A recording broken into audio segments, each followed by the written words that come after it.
पहिल्या घरी तू सुखी राहा या मालिकेत वृंदाच्या अभ्यासाचं प्रकरण चांगलंच गाजतंय. वृंदाने डॉक्टर व्हावं ही तिच्या सासऱ्यांची आणि तिची इच्छा, आणि ह्या सगळ्यात व्यत्यय आणायचं काम करतायत त्या कांता चोरगे, म्हणजेच वृंदाच्या सासूबाई. वृंदाचा अभ्यास सुरळीत व्हावा म्हणून सासरेबुवांनी घरकामाला विठाईबाईंना अपॉइंट केलं.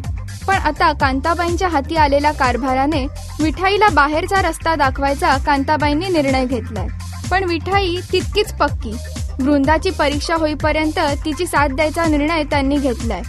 त्यामुळे येणाऱ्या काळात कांता चोरगे कशा रीतीने वृंदाच्या अभ्यासात व्यत्यय आणतात आणि विठाई कशी वृंदाला मदत करते हे सगळं बघणं उत्कंठावर्धक ठरणार आहे.